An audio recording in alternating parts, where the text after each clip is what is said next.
দুটো বাচ্চা কেমন মাছ ধরছে দেখো। উড়ি সাবাস, দাদা দাদা দেখি দেখি জিও।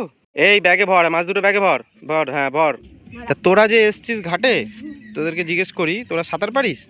ঘেরাটার অবস্থা দেখো কি অবস্থাটা হয়েছে ঝড় বৃষ্টিতে। অর্ধেক খুলে দিয়েছি, বাঁশ খুলে দিয়েছি, কাঠও আছে কিছু। এই বাঁশটাকে খুলে দেবো, তার কারণ হচ্ছে এটা অনেকটা মোটা, আর এর মধ্যে না পিঁপড়ে বাসা করে। তো কাঠগুলো হচ্ছে ছোট। দুটো বাচ্চা কেমন মাছ ধরছে দেখো। চলো গিয়ে দেখি ওরা কি মাছ পেয়েছে, আর কিছু কথা জিজ্ঞেস করি ওদের। দেখি। উড়ি সাবাস, দাদা দাদা দেখি দেখি জিও। আমি এতদিন এরকম মাছ পাইনি। কি মাছ পেয়েছিস রে তোরা এরকম? বাহ, প্রথম ধরছিস? তাতে এত বড় মাছ? তা তোরা যে এসছিস ঘাটে, তোদেরকে জিজ্ঞেস করি তোরা সাঁতার পারিস? সাঁতার পারিস? তাহলে ঠিক আছে। গঙ্গায় সাঁতার কেটেছিস কোনোদিন? কোথায় থাকিস তোরা? ম্যাক্সিমে থাকিস? কোন ঘাটে চান করিস? আমাদের ঘাটে তো আসিস না তেমন। এই দেখিস দেখি পড়ে পড়ে পড়ে পড়ে পড়ে, ওরে বাবারে ওরে বাবারে ওরে বাবারে ওরে বাবারে ওরে বাবারে। এই দুটোই মাছ পেয়েছিস? জিও, আরেকবার দেখি একটু সামনে দিয়ে দেখা দেখি ব্যাগটা। বাহ জিও, হেভি পেয়েছিস হেভি। কোনটা? এটা এটা ভিভো কোম্পানির ফোন। আরে মাছ দুটো ব্যাগে ভর ভর, হ্যাঁ ভর। একটা দড়ি জোগাড় কর। জানতে পারছো ওটা? না ওটা মরে গেছে তো মনে হচ্ছে। এটা ধর ব্যাগটাকে, বা দড়ি দড়ি নেই? দড়ি নেই, দড়ি লাগবে। দড়ি জোগাড় কর। এই এখান থেকে দেখ কোথাও দড়ি পাস নাকি দেখ। জন্য আবার ইট নিয়ে যাচ্ছি, তারা এদিক দিয়ে রোদ্দুর আসছে তো ওদের জন্য ইট নিয়ে যাচ্ছে, ওটা চাপা দেবে বলে। কিন্তু কি একটা মরা যাচ্ছে গন্ধ, কি আমি উপরে চলে আসলাম। কতক্ষণ মাছ ধরবি এখানে? তা রোদের মধ্যে মাছ ধরছি তো শরীর খারাপ করে যাবে তোদের। হ্যাঁ বিকেলবেলা, দুপুরের পরে বিকেলবেলা ধরবি যে কোনো সময় এসে। যাই হোক, জুয়ারের সময় ওরা কালবোস মাছ ধরেছে, এটাই ভালো। কিছুদিন আগে একবার মাছ ধরার ভিডিও তোমাদের দিয়েছিলাম, তখন অনেকেই জিজ্ঞেস করেছিলে যে এটা কোন ঘাট। তোমরা যদি মাছ ধরো এখানে আসতেই পারো, অনেকেই কিন্তু মাছ ধরে। চলে আসলাম বাড়িতে, এইবার ব্লগটা কন্টিনিউ করব। তার আগে বলি সকাল থেকে একটা কাজ করেছি। আজকে কিন্তু আরেক কোট রং মারতে হবে জানলায়, যেটা বাকি আছে সেটা পরে করব। কিন্তু এখন কি করেছি তোমাদের বলছি। এই হলো জানলার এক কোট মারা, অনেকটা কালারটা মানে ফেড ফেড মতন মনে হচ্ছে, কিন্তু এর ওপর আর এক কোট মারলে আর এরকম হবে না। আমার অ্যাকুরিয়ামের সেট আপ। আর দেখো ওইখানে একটা লাইট লাগিয়েছি। তার আগে একটা জিনিস ভালো করে লক্ষ্য করো, দাঁড়াও আমি একটু জুম করে দেখাই। তো এই জিনিসটা দেখতে পাচ্ছ? তো এই জিনিসটা অনেক দিন বাদে পেয়েছি। এমন একটা জায়গায় ছিল, কি বলবো তোমাদের, আমার যে মাছের সব ফিল্টার থাকে তার ব্যাগের মধ্যে এটা ছিল। জানি না কি করে সেখানে গেছিল, তো পাচ্ছিলাম না, ফাইনালি পেয়েছি। এবার স্ট্যান্ডে লাগিয়ে আবার ভিডিও করতে পারবো। দেখতে পাচ্ছ লাইটটা জ্বালিয়ে দিয়েছি, তো নিচ দিয়ে দেখাই তো এরকম জ্বলবে। আর লাইটের যে কালার চেঞ্জ হয় সেটা তো তোমরা জানো। দাঁড়াও একটু চেঞ্জ করে তোমাদের দেখাচ্ছি। তো এই দেখো, এই দেখো দেখতে পাচ্ছ। এইবার এইখান থেকে লাইটটা পড়বে, জলে একটা আবঝা আবঝা লাইট থাকবে। পুরো ডিপ লাইট আমি দেবো না, মানে অনেক লাইট আমি দেবো না, বিশাল স্যাচুরেট করবে ওরকম দেবো না, হালকা আবঝা আবঝা আলো থাকবে। এই যেমন দেখো পুচকে মাছটাকেও কত সুন্দর দেখা যাচ্ছে, এই দেখো। এইবার তোমাদের যে জিনিসটা বলবো আর যে জিনিসটা দেখাবো, তার জন্য যেতে হবে ওই দিকটাতে। মা এখানে কাজ করছে, জলের কাজ।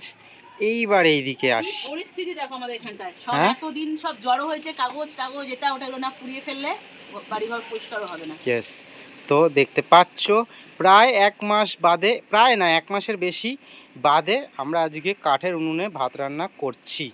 দেখতে পাচ্ছ যে উনুন জ্বালিয়ে দিয়েছি, উনুনের অবস্থাটা একবার দেখো, ভিজে, তারপরে যে চটে গেছে সব, মানে ভিজে, তারপরে পিঁপড়ে আরও কী সবে বাসা করে সব ফুটো ফুটো করে দিয়েছে চারিদিকে, যেহেতু রান্না হয় না। আমি আগেও তোমাদেরকে বলেছি কাদের বাড়িতে কাঠের উনুনে রান্না হয় বা আগে হতো কিনা সেটাও আমাকে অবশ্যই জানিও। বা তোমাদের এরকম কোনো মানে ফ্যামিলিতে কেউ আছে কিনা যেখানে ঘুরতে যাও কাঠের জালে তাদের ওখানে রান্না হয়, কারণ গ্রামের অনেক জায়গাতেই তো কাঠের জালে রান্না হয়।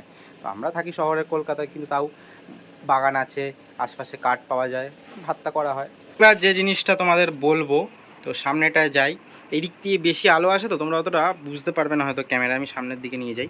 তো এখানে রং করা কমপ্লিট হয়ে গেছে, প্রায় 1 ঘন্টা ধরে আমি এখানে রং করলাম।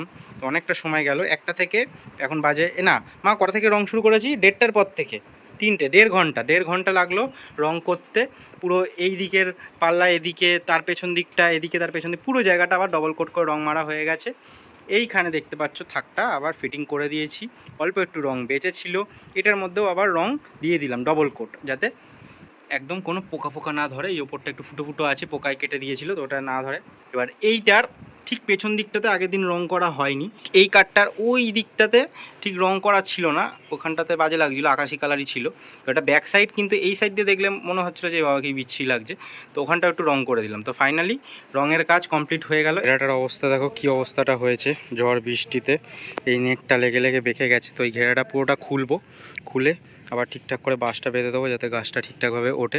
গাছটা অনেকটা লম্বা হয়ে গেছে, জাস্ট যাতে বোঝা যায় যে গাছটা বসিয়েছিলাম, একটা ঘিরে দেবো এখানটা। এইবার ওখানে কি করিস চলো তোমাদের দেখাচ্ছি। দেখো শাবল নিয়েছি, আর নিয়েছি হচ্ছে হ্যাকশো, কারণ হ্যাকশোটাও কাজে লাগবে, একটু বাঁশগুলো যদি কাটতে হয়, টুকরো টাকরা করতে হয়। তো চলো দু তিনটে বাঁশ নিতে হবে, যে বাঁশগুলো পুঁতবো।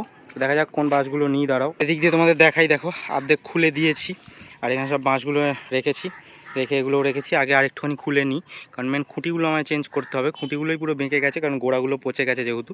খুঁটি এই দুটো দেবো, আর একটা দেখি কোন খুঁটিটা দেওয়া যায়, দিয়ে তিনটে খুঁটি দিয়েই ঘিরে দেবো। বাঁশ খুলে দিয়েছি, কাঠও আছে কিছু। এটাকে, এই বাঁশটাকে দেখছো, এই বাঁশটাকে খুলে দেবো, তার কারণ হচ্ছে এটা অনেকটা মোটা, আর এর মধ্যে না পিঁপড়ে বাসা করে। তো গোড়ার মধ্যে যদি পিঁপড়ে বাসা করে গাছটার পক্ষে ভালো হবে না। তো গাছটা অনেকটা লম্বা হয়ে গেছে, তো পোকা ধরে যাওয়ার গাছগুলো, তো অনেকটা লম্বা হয়ে গেছে, তো অসুবিধা হবে না। তো দেখছি কি দেওয়া যায়, দেখছি ওই ব্যাকারিটা ভাবছি দিয়ে দেবো, ওই ব্যাকারিটা। গাছটা প্রায় 5.5 ফুট মতন লম্বা হয়ে গেছে, সেই জন্য একটা ব্যাকারিতে হলো না, 3খানা ব্যাকারি জুড়ে দিতে হলো। ঠিক আছে, 5.5 ফুটের মতো লম্বা হয়ে গেছে। এবার আরেকটু লম্বা হয়ে গেলেই আর গরুতে খেতে পারবে না। আমি এখন ঘিরে দিচ্ছি, তার কারণ অনেকের কিন্তু বট গাছ পুজোর জন্য লাগে। এবার যদি না ঘিরে দিই তাহলে ভাববে হয়তো গাছটা এমনি হয়েছে, আবার ভেঙে টেঙে নিয়ে চলে যাবে। এরকম ঘেরা থাকলে লোকে বুঝতে পারবে যে হ্যাঁ গাছটা বসানো হয়েছে, তাহলে এই গাছটাকে ক্ষতি করা যাবে না, ভাঙা যাবে না। কেউ হয়তো কষ্ট করে বসিয়েছে, এটা লোকে বুঝতে পারবে। যেই খুঁটি 4টে বসাবো, ওই খুঁটিগুলোও লম্বা অতটা করে না, আবার একটা করে জুড়তে হচ্ছে। কি করা যাবে, গাছটা অনেকটাই লম্বা হয়ে গেছে, একটু খাটনিটা বেশি হচ্ছে, তো কি আর করা যাবে। যাই হোক, গাছটা বড় হয়ে গেলে ছাওয়া পাবে, লোকের তলায় বসতে পারবে, কতটা ভালো হবে। আর একটা গাছ বসালেই তো হলো না, এই গাছগুলোর পরে এই যত্নটার জন্য কিন্তু অনেক গাছ বসানোর পরে মরে যায়। আমি যতটা পারি একটা গাছ বসালে সেই গাছটাকে বড় করে তোলার চেষ্টা করি। তো এই গাছটা আশা করছি বড় হয়ে যাবে। ঠিক এটার বাঁ সাইডে একটা বড় অশ্বত্থ গাছ হয়ে গেছে, যেটা আমি বসিয়েছিলাম একদম ছোট। তো জানিও এই কাজগুলো আমার কেমন হচ্ছে বা তোমাদের কেমন লাগছে। এনার্জি তো লস হয়েছে, জল তেষ্টাও পেয়েছে, কিন্তু এখন আবার বাড়ি গিয়ে আসতে গেলে দেরি হয়ে যাবে। পুরো 4টে খুঁটি কমপ্লিট হয়ে গেছে, একটা বক্স মতন করে দিয়েছি। প্রথমে এইখানটাই করলাম, একটা দেখছি কেমন হয়। তো দেখতে পাচ্ছি আবার কি সুন্দর লাগছে।